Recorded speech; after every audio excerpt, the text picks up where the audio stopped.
Hoy es el día después de la aprobación del proyecto de los presupuestos de la Junta de Andalucía, con protestas poco secundadas por los funcionarios andaluces. Es la jornada en la que se desvanece cualquier esperanza lógica de que el Gobierno central del Partido Popular o el propio PP andaluz condenen el escrache intolerable a la presidenta Susana Díaz. Y es el día de luto para la familia socialista que llora la muerte de la exconsejera y diputada Cinta Castillo. Sin embargo, hoy queremos situar en portada informativa porque no podemos olvidar el daño que puede llegar a causar la reforma de la administración local que enfrenta a Moncloa con el resto de partidos políticos. El Gobierno central del Partido Popular la considera indispensable para racionalizar servicios, evitar duplicidades y ahorrar miles de millones de euros de dinero público. Alcaldes y concejales del resto de partidos, así como la Junta de Andalucía y varias diputaciones, avisan del retroceso que supondrá precisamente con privatizaciones de servicios, desaparición de municipios y vaciado del poder local. ¿Hay realmente razones económicas o verdaderamente ideológicas? ¿Se perderá el ciudadano servicios básicos?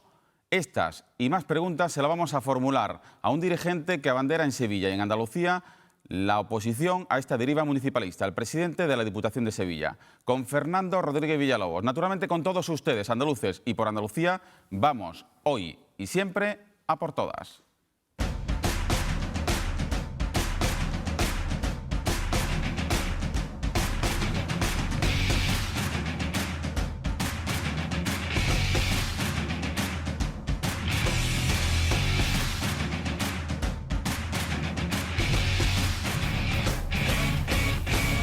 Andaluces, buenas noches. Izquierda Unida, socio del PSOE en la Junta, avisa que no renuncia en 2014 a sus principales reclamaciones en los presupuestos. La coalición de izquierdas considera que el documento presupuestario aprobado ayer por el Gobierno andaluz y que no incorpora la subida fiscal que pedían, entre otras reclamaciones, será más dinámico que nunca el próximo ejercicio y estarán expuestos a numerosas modificaciones. El PP insiste en que estamos ante un presupuesto ficticio que ahonda en el retroceso de Andalucía frente a otras comunidades. Y como habían anunciado, los funcionarios y empleados públicos se han movilizado, aunque con apenas éxito de convocatoria, frente a las puertas de las delegaciones de la Junta en las 8 provincias en contra de la supresión de los complementos en las pagas extra en 2014. Había o hay 260.000 funcionarios o empleados públicos afectados. Pues bien, en Sevilla apenas un centenar de funcionarios de la Junta se han concentrado frente a la delegación del Gobierno andaluz en Sevilla bajo el lema "No a los recortes, no a la discriminación".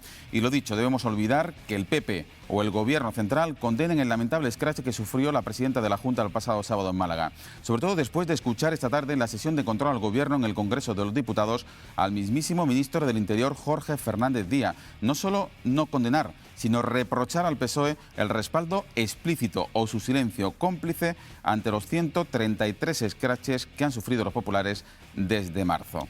Hacemos una breve incursión judicial para contarles que la Fiscalía Superior de Andalucía pide al TSJA que desestime el recurso de José Bretón contra la condena de 40 años de cárcel por el doble asesinato de sus hijos Ruth y José. Y concluimos el sumario con el luto que hoy vive la familia socialista por el fallecimiento de la exconsejera de Medio Ambiente y diputada autonómica Cinta Castillo. En toda Andalucía y por supuesto en Huelva se suceden también las condolencias. Destacamos una de ellas, la del secretario general del PSOE andaluz y presidente del PSOE federal, José Antonio Griñán. En un comunicado afirma que se va una persona, pero queda un ejemplo para toda la militancia y la sociedad andaluza. De todos esos asuntos vamos a debatir en la tertulia en compañía de Lucrecia Hevia, de Ana Pérez Luna, de Juan Méndez y de Javier Aroca. Pero hasta entonces, hasta las 11 de la noche, tenemos la oportunidad de dialogar y de entrevistar al presidente de la Diputación de Sevilla, Fernando Rodríguez Villalobos. Buenas noches. Buenas noches. Le agradecemos que haya atendido la invitación de 8 Andalucía, de A por Todas. Usted es la segunda vez que visita este plató. Hay que ver lo que han cambiado las cosas en estos 3 últimos meses, ¿eh? Sí, estamos en un cambio permanente y efectivamente pues las cosas cambian, pero hay que superar todos los problemas del día a día, y con malas caras y con mensajes de pesimismo no se arregla nada. Es verdad que tampoco las cosas están para tirar cohetes, ¿no? Pero los responsables políticos debemos de lanzar algún que otro mensaje en positivo para que entre todos podamos remar con más fuerza y en la misma dirección, que es sacar a este país de donde está metido, ¿no? Evidentemente usted pensaba en clave económica, en los problemas de los ciudadanos, el paro, la crisis, pero yo lo enfocaría sobre todo porque usted vino cuando era todavía presidente de la Junta de Andalucía, José Antonio Griñán, y ahora es presidenta Susana Díaz. ¿Qué ha representado este cambio para Andalucía? Pues yo creo que es un aire fresco. Y se ha convertido la presidenta de la Junta de Andalucía no en la presidenta del PSOE o de los socialistas, sino la presidenta de todos o de la mayoría de los andaluces y de las andaluzas. Y ese aire fresco, ese optimismo y esa garra que ella le expresa cuando se dirige a los andaluces y las andaluzas, es verdad que las cosas no se resuelven de la noche a la mañana y sobre todo cuando te ponen, como se dice en los pueblos, el pie en el pescuezo. Digo desde el punto de vista presupuestario, como le está ocurriendo ahora. Pero qué duda cabe que yo tengo mucha confianza. La conozco desde hace tiempo y sé que trabaja incansablemente, que tiene como objetivo el empleo y sobre todo tiene incrustado en sus adentros pues a las personas más desfavorecidas, y eso al final pues es una suma de sumando que no todo el mundo lo tiene. Así que Susana Díaz, presidenta de la Junta, no se merece ningún gesto, porque las formas son tan importantes como el fondo en la política, ningún gesto como el que tuvo en Málaga. No porque sea del PSOE, o sea, no. Es la presidenta de la Junta de Andalucía. Le guste o no le guste a las personas que protesten, pero evidentemente estamos ante un caso con mayor gravedad si cabe porque estamos hablando de cargos públicos. Eso es. Cargos públicos que saben perfectamente cómo tocar a las puertas de la administración. Posiblemente un colectivo de personas que se sientan dañados en un momento determinado no sepan dónde tocar y se manifiesten. Yo no soy muy partidario de las presiones, ¿no? A nadie, ¿no? Y sobre todo en la calle o los insultos.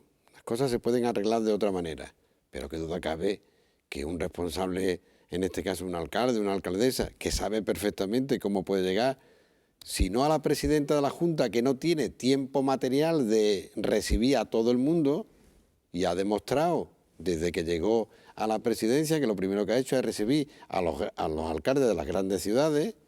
Por lo tanto, ya está haciendo gestos de acercamiento hacia el municipalismo, ¿vale? Y no tener que emplear, pues eso, algunas conductas y luego la sospecha que tenemos algunos políticos. ¿Quién le dijo a esos señores dónde estaba una presidenta de la Junta de Andalucía?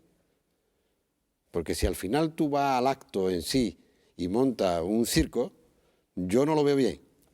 Pero bueno, es algo público, pero ¿y tú al domicilio, en este caso, a donde estaba alojada?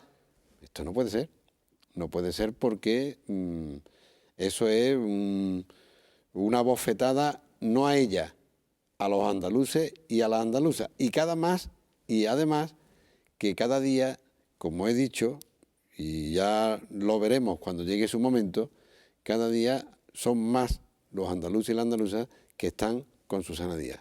Si es condenable esta conducta, evidentemente lo es, ¿cómo podemos explicar el silencio de algunos dirigentes del Partido Popular, en este caso de Juan Ignacio Zoido, el presidente del PP andaluz, y sobre todo que no lo condene el PP andaluz y que no lo condene el ministro del Interior y prácticamente enciendan el ventilador y digan ¿y tú más? Porque vosotros no habéis condenado los escraches que hemos sufrido los populares.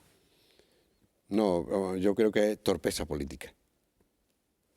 Vamos, porque el reconocer determinadas acciones que no son propias de tus compañeros no pasa nada, se dice, y no ocurre absolutamente nada que un líder político, en este caso del partido que sostiene a los que montaron la bulla y que todo el mundo lo ha calificado como que no es propio de un responsable local, pues que se diga que eso no es correcto. Ya parece que hay algunos dirigentes, por ejemplo, mi compañero presidente de la Diputación de Málaga, hoy o ayer, dijo que no le gustaba esa actuación, ¿no? O sea que, bueno, pues ya parece ser que va habiendo algunas personas que se han dado cuenta de que estas cosas no deben de ser. Por lo menos nosotros los socialistas no vamos a montarle la bulla a nadie, teniendo más razones que un santo, como se dice también en los pueblos, ¿no? Porque, ¿qué hubiese hecho yo como presidente de la Diputación si el día 30 de diciembre del 2012 se me comunica que se ha cortado 1.700 terminales de teleasistencia en la provincia de Sevilla porque el Inserso no nos daba subvención para el año siguiente? ¿Qué hubiese hecho yo? Haberme ido para arriba, para allí, para Madrid, y haber montado el circo en el ministerio de turno, ¿no? Sin embargo, hay otros procedimientos, hay otras formas de hacer las cosas, y yo creo que estamos en un Estado de Derecho con personas, y sobre todo el respeto a una presidenta de la Junta de Andalucía. Vamos, yo no lo veo correcto. Así que... Bueno, pues sobre otra mujer le quiero hablar porque hoy es un día doloroso para usted, para todo el PSOE sevillano, para todo el PSOE andaluz, en definitiva para la gran familia socialista. Ha fallecido Cinta Castillo después de muchos meses, muchos años luchando contra el cáncer, contra el que se ha enfrentado con valentía, ha seguido desarrollando su labor como diputada, fue consejera de Medio Ambiente de la Junta de Andalucía. No sé si usted la conocía y sobre todo sí, si usted quiere, evidentemente, supongo, sumarse a la muestra de condolencia, ¿no? Sí, claro, lo he hecho públicamente y la verdad que estamos apenados. Los socialistas estamos apenados porque era una buena persona, una joven que luchó mucho para conseguir determinados objetivos. Compartimos, estábamos sentados el uno al lado del otro en la ejecutiva regional de mi partido y siempre fue una mujer espabilada que tenía los valores muy incrustados y que al final era muy agradable, ¿eh? Entonces tenía unas condiciones como para seguir triunfando en la vida y en la política, ¿no? Pero esto, como es imprevisible y además a cualquiera nos puede tocar, pues a ella la ha tocado y joven y ha sido demoledor, ¿no? Uh-huh.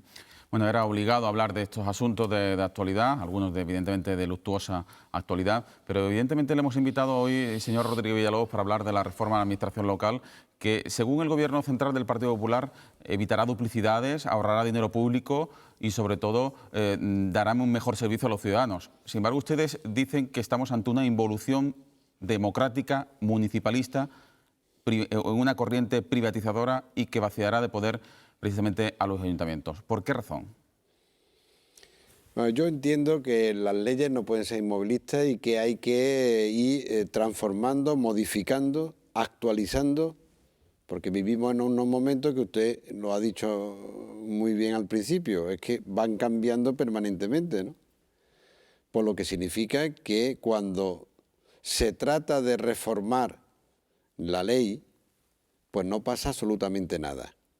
Lo que ocurre es que se empieza a hablar de esa reforma, de la que hoy estamos prácticamente llegando a su curso final, pues estamos hablando de una ley que no tiene alma municipalista porque no se consulta a los alcaldes y alcaldesas, a los responsables locales, porque es una ley que se basa en una gran mentira, es decir, hay una estrategia mediática para hacernos ver que la culpa de los males de este país y que los que provocamos la deuda pública somos los ayuntamientos y fundamentalmente los más pequeños, cuando demostramos que eso era incierto, que la deuda era el 4,5 y que los pequeños eran los que menos aportaban, que eran los grandes ayuntamientos, Madrid, Barcelona, Valencia, los que al final... Si a eso se le suma el que la ley ataca visceralmente al estado de bienestar y que nos podemos encontrar de la noche a la mañana, que todo aquello que hemos conseguido durante los últimos 20 y tantos años y que han sido muy valorados y son valorados por los ciudadanos, por la gente de los pueblos, que es ese estado de bienestar, esa ayuda a domicilio, esa teleasistencia, esos servicios sociales comunitarios, esos puntos de información de la mujer, etcétera, etcétera, etcétera.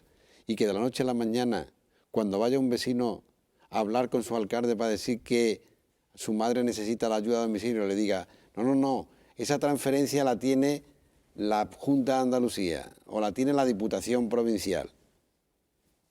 Parece que por ahí van los tiros. Y si además a eso se le suma, por lo menos eso es lo que coinciden la mayoría de los juristas, que es una ley inconstitucional,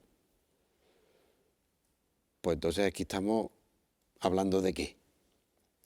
Aquí estamos hablando de una ley que al final va a resolver los problemas o nos va a acarrear algún que otro laberinto y quebradero de cabeza.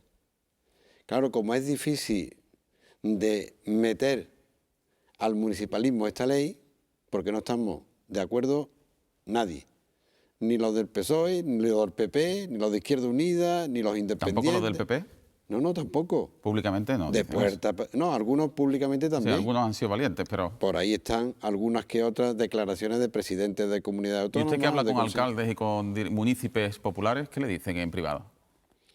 Hombre, algunos me dicen, Fernando, ¿cómo me demuestras tú que es más barato o nos va a salir más rentable la recogida de residuos sólidos urbanos de la basura, para entendernos, si nos la coge un privado que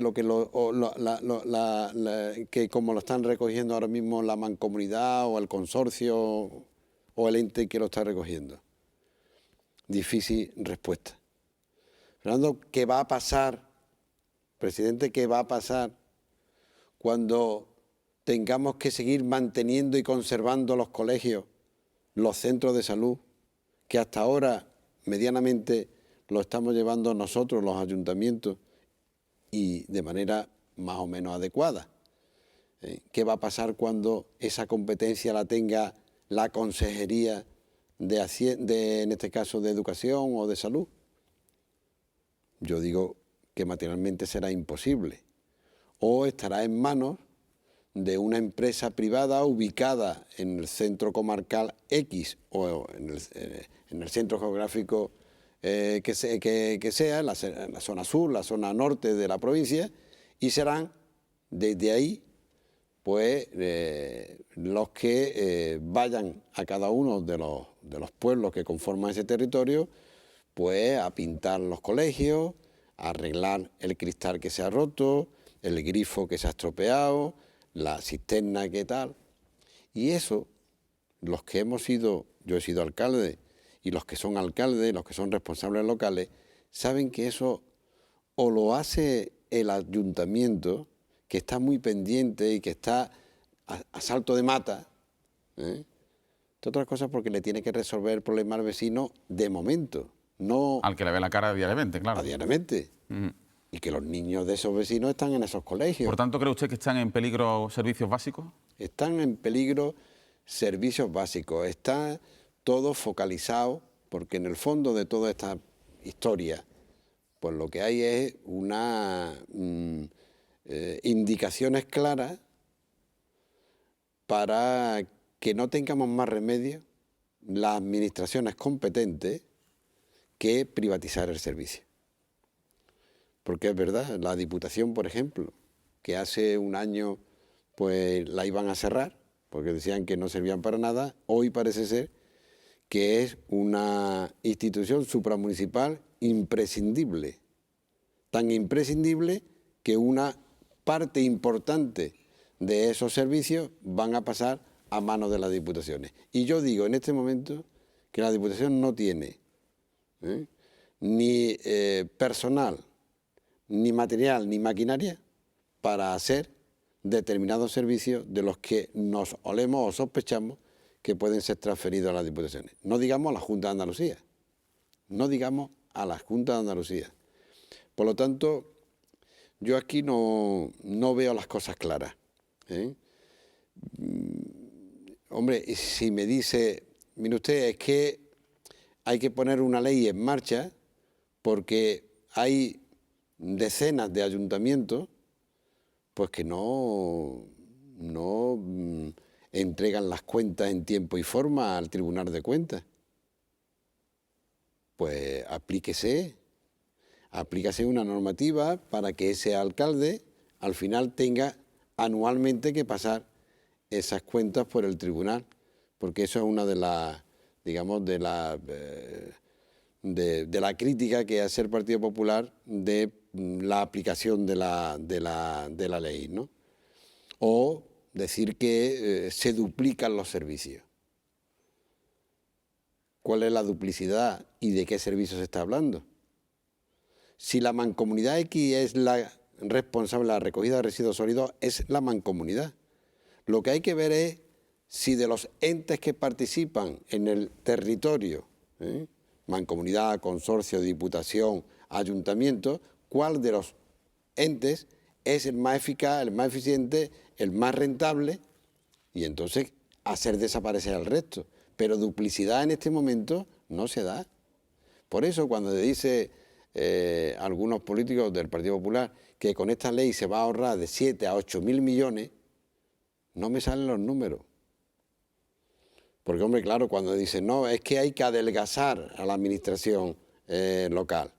¿Eso qué significa? ¿Que hay que despedir a 4.500, 10.000 trabajadores de los ayuntamientos?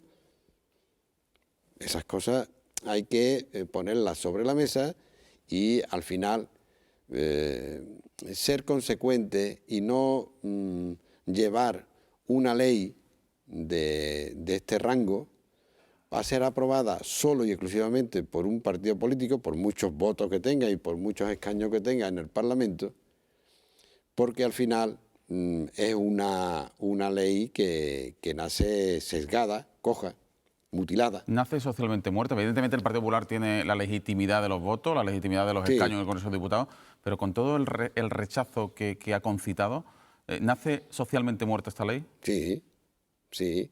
Lo que pasa es que sabe perfectamente el Partido Popular que hoy, tal como está la circunstancia, pues sabe perfectamente que la sociedad no está pendiente de la reforma local, porque la sociedad está pendiente fundamentalmente de la situación que se encuentra su familia, de que sus hijos están parados, de que su hija no puede ir a la universidad porque la han metido que si no sé cuánto de matrícula, que si la residencia de universitarios.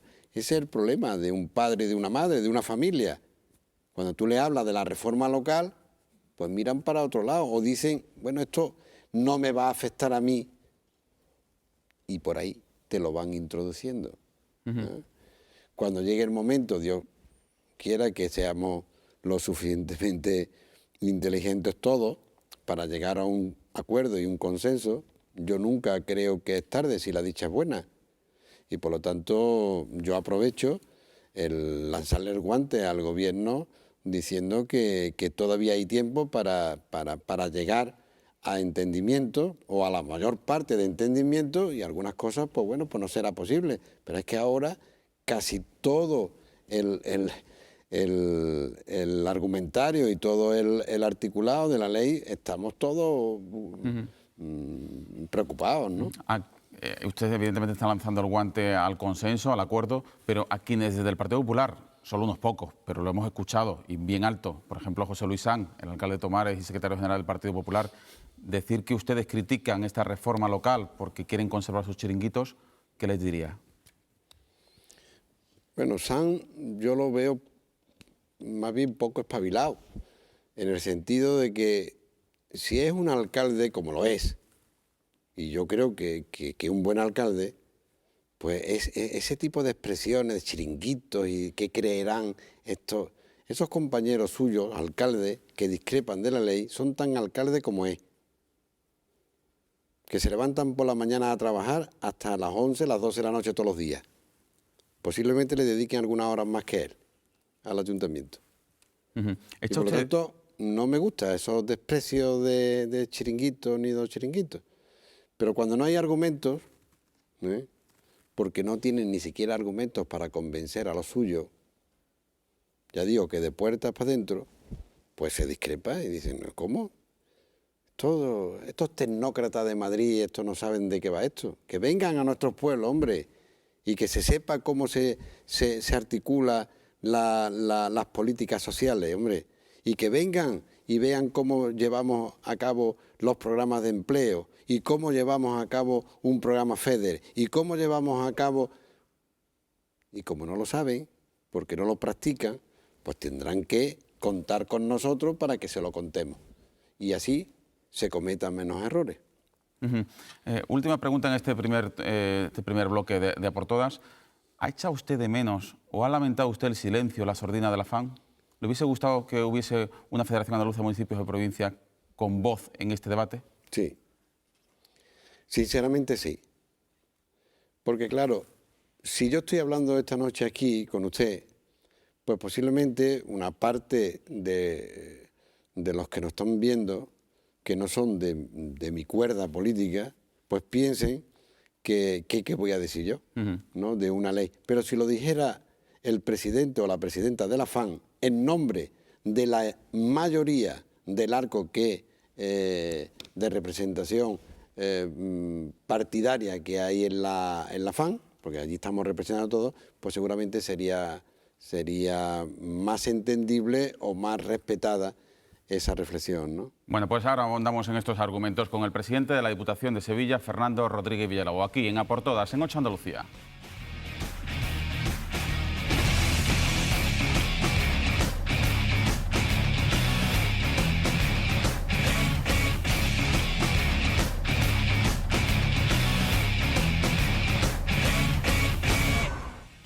Estamos hoy debatiendo, hablando, conociendo la reforma de administración local que auspicia el Gobierno central del Partido Popular y que enfrenta a todo el arco parlamentario y político de este país contra esta reforma que, según el resto de partidos políticos, va a suponer una involución municipalista, localista y democrática en nuestro país. Y hemos invitado al presidente de la Diputación de Sevilla, Fernando Rodríguez Villalobos, quien nos estaba precisamente hablando de la ausencia de voz de la FAMP. Y en este sentido, señor Rodríguez Villalobos, le quería preguntar qué le parece el órgano que ha aprobado la Junta, que quiere poner en marcha ese Consejo Andaluz de Concertación Local. Bien. ¿Puede suplantar esa voz o no? No tiene por qué, puede complementarse, pero yo veo un gesto importante por parte del Gobierno de la Junta de Andalucía el haber puesto en marcha este órgano, que va a tener representación 50-50% del poder municipal y en este caso el autonómico, ¿no? Y hombre, el hecho de que estemos ahora mismo debatiendo una reforma y que la Federación Andaluza de Municipios no exista es un pecado mortal. Deja tocada a la institución, ¿no?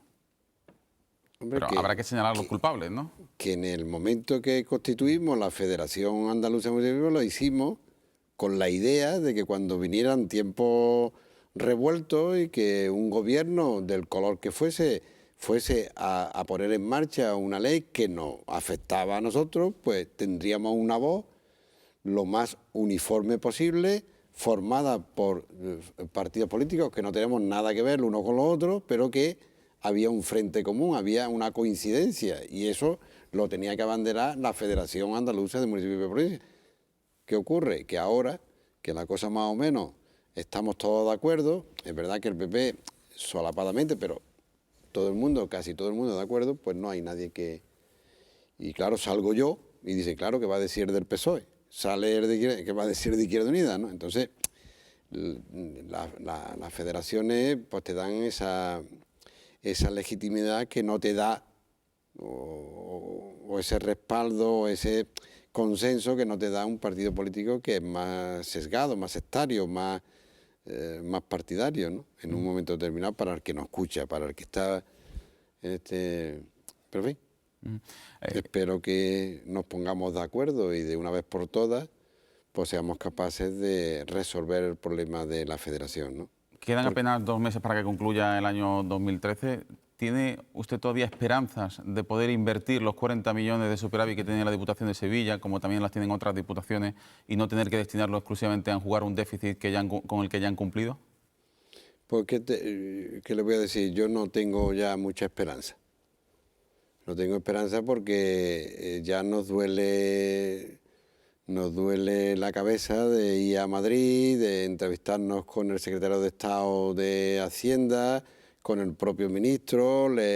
Todo el mundo al final lo veía razonable, somos capaces inclusive hasta de convencerlos y que ellos admitan una PNL, una proposición no de ley, al final se modifica un artículo de la Ley de Estabilidad Presupuestaria, pues esto va por buen camino.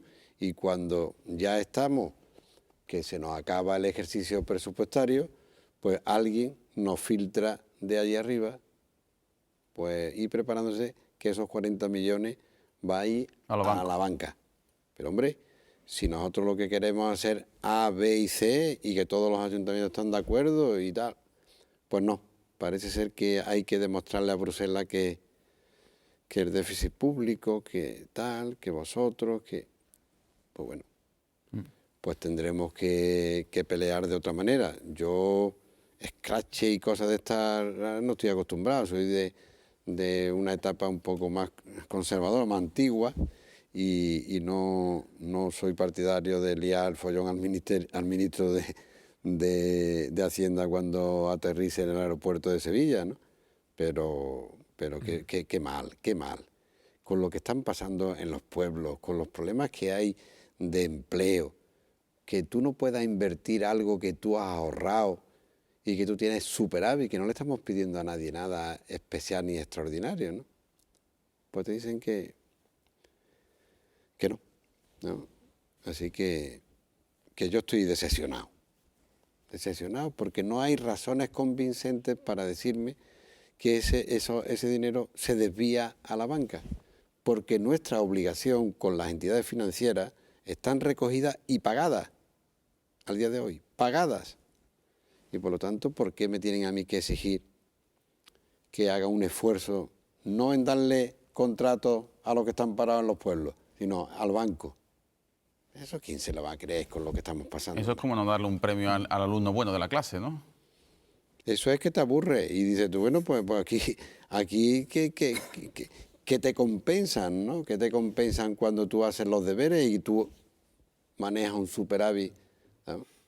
Y como ahora también la ley de estabilidad te pone un techo de gasto, muchas veces dices, bueno, ¿para qué ingresar más si no me puedo gastar nada más que lo que desde Madrid me teledirigen, ¿no? Ese es el problema de la autonomía local y de todo esto que estamos hablando y ese es el fondo de todas estas cosas, ¿no? ¿En 2013 también van a tener superávit? Sí. ¿Y qué hace que no se lo gastan? No, porque es complejo también, porque los superávit, que al final efectivamente hay una diferencia entre lo que tú has ingresado y lo que tú te has gastado, ¿no? Básicamente, para que no entiendan, pues resulta que posiblemente determinados ingresos que tú esperabas que se hicieran efectivos en el mes de marzo del 2013, te lo están haciendo ahora en noviembre del 2013. Sí, pero ahora sí tienen posibilidades contables de reequilibrar el presupuesto antes de liquidarlo, ¿no? Porque supongo que los 40 millones corresponden a 2012, que ya está cerrado el ejercicio, y lo del ejercicio de 2013 se podría contablemente todavía reajustar a falta todavía de los 2 meses y medio que nos quedan de año, ¿no? No, pero... Bueno, una modificación de préstamo, en fin, con alguna serie de medidas sí se podría reajustar, entiendo, ¿no? No, pues no es tan fácil de reajustar en el mes de noviembre prácticamente que estamos y gastarnos en un mes, o sea, porque tú tienes que justificar, tienes que... o sea, que la cosa es más compleja de la que... de coger y decir, bueno, vamos aquí a hacer una ingeniería presupuestaria, vamos a cambiar de aquí para allá y que nos salgan los números. Vamos, al menos los técnicos y los responsables de intervención y de la tesorería de la Diputación, concretamente hoy he tenido una reunión con ellos para cerrar prácticamente el ejercicio 2013 y preparar ya, porque dentro de un mes aprobamos el 2014 y ya fijamos en otros 30, 40 millones otro superávit para el año siguiente, ¿no?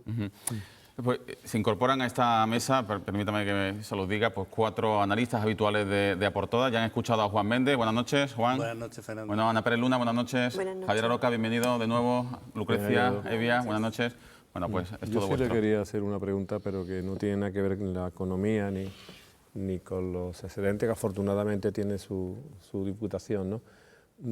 Se habla mucho del sesgo que tiene la ley de reforma local contra el municipalismo, pero se habla poco, en mi opinión, de que también perjudica o va en contra, en mi opinión, insisto, del Estado de las autonomías. Creo que también hay una doble vertiente de la que se habla poco.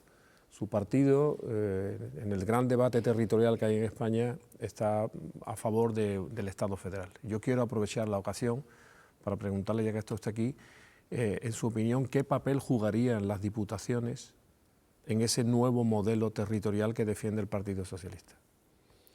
Bueno, en principio, en nuestra aula y en nuestra ley de autonomía local y en el debate que hemos tenido en los últimos meses, el encaje de las diputaciones era perfectamente factible, porque éramos nexo de unión entre lo que era el poder autonómico y el poder local, regulando las competencias con un respaldo presupuestario, que además se contemplaba cuál sería ese respaldo presupuestario a través de una ley de financiación de las haciendas locales, que es una de las reivindicaciones históricas de los municipalistas. La ley que estamos tratando, pues solo se contempla en uno de los artículos diciendo que en el 2014 ya hablaremos de ella, y lo que sí es cierto es que seguimos repartiendo la tarta con la misma porcentaje de participación de ingresos del Estado de hace X años. Pero ¿no tiene usted temor de que en estas reformas que está capitaneando el Partido Popular, en cierto sentido estén utilizando a las diputaciones en una doble vertiente? Primera, en provocar quizá en el futuro la profesionalización vía privatización de algunos de los servicios y al mismo tiempo pues un cierto debilitamiento del propio poder periférico de las comunidades autónomas. Sí, puede, puede, y de hecho es una sospecha de las que nosotros pues barajamos, ¿no? Porque qué duda cabe que el gobierno central sabe que cuando se produzcan esas transferencias que parece que se van a producir, las diputaciones no tienen personal, ni tienen material, ni tienen maquinaria para llevar a cabo esos servicios básicos que le tenemos que prestar a los ayuntamientos. Por lo tanto, llegará el privado, que además, si os dais cuenta y analizamos las empresas más potentes del ladrillo, se está desviando la atención en los recursos, en los residuos sólidos urbanos, en el ciclo integral del agua, en todos estos servicios que se prestan desde el ámbito local, ¿no? o comarcal. Y efectivamente ese temor está ahí, y yo creo que es una apuesta subyace en el fondo de la cuestión, pues pienso eso, que se le va a dar un estacazo, lo voy a decir yo. Yo no lo quería decir, pero vamos. Pero se le ve poco optimista, ¿no? Se manifiesta poco optimista, pero yo entiendo que está dispuesto, como representante de los municipios, en este caso de Sevilla, a presentar batalla. A mí me gustaría saber si usted cree que al final la batalla va a terminar en los tribunales, como parece que terminan todas las batallas últimamente con las leyes que propone el Porque Partido somos Popular. muy torpes, en el fondo somos torpes la mayoría de los que tenemos ahora representatividad y representación en los distintos niveles, ¿no? Porque al final o nos vamos a los tribunales o nos vamos a la amenaza de que cuando yo llegue te lo voy a derogar al día siguiente. Y eso ya, no sé, eso a mí no me gusta. ¿Y dónde va a estar la batalla entonces?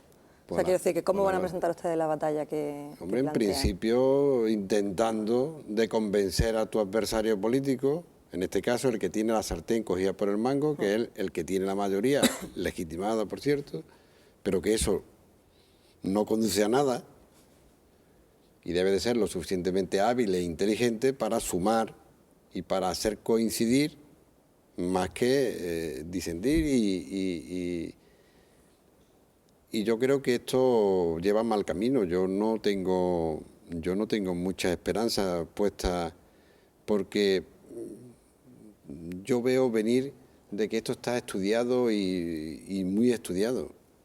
Pasar al Constitucional, entonces. Hombre, digo estudiado y estudiado, la promulgación y la aprobación de esta ley, ¿no? Pero contradice un planteamiento inicial del PP en la campaña electoral de las municipales, en las que hablaba de suprimir las diputaciones. Ahora, sin embargo, la ley en principio le otorga un papel superior, ¿no? De hecho, ellos hablan, se habla de que va a haber una incluso fusión de municipios y sin embargo la Diputación se salva de esa quema que ellos pretendían en la campaña electoral llevar a cabo luego, ¿no? Bueno, ya parece que se fusionan menos municipios de lo que se pensaba en un principio, o se decía en un principio. Ya no son tantos concejales los que cobran sueldo como la campaña que pusieron en marcha, porque se ha ido demostrando que todo aquello era una falsa. Y al final, las diputaciones que estaban ya prácticamente a punto de cerrar las puertas, pues ahora se le da un papel y un protagonismo que tampoco son propios. Yo siempre digo, ni don Juan ni Juanillo. Y bueno, y al final, pues tú dices, bueno, lo mejor servimos nosotros para esos municipios pequeños, como creo que hemos demostrado ya después de muchos años, y se nos concede a nosotros las posibilidades de ejercer con esos ayuntamientos, pues esa prestación de servicios. Pero el problema de todo esto es que no viene avalado por un presupuesto acorde con la prestación de servicios. 1. 2. Hay una parte importante que las diputaciones no van a poder asumir, y parece que se está señalando a las comunidades autónomas. Algunos presidentes de comunidades autónomas del propio Partido Popular han dicho, ni muerto. ¿Usted cómo me va a mí a transferir si usted no me garantiza?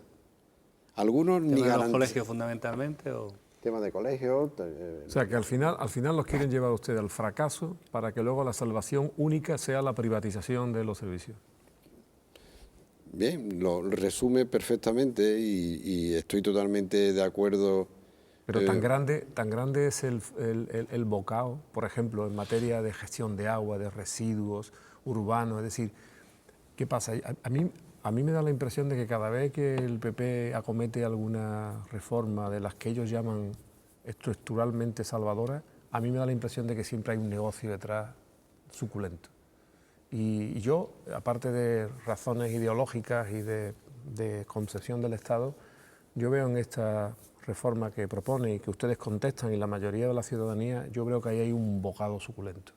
Ahí hay algo que va a valer mucho dinero y donde hay gente que va a ganar mucho dinero. Y yo creo que esa es la gran batalla.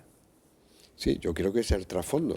Y además lo hemos denunciado y lo hemos dicho en reiteradas ocasiones.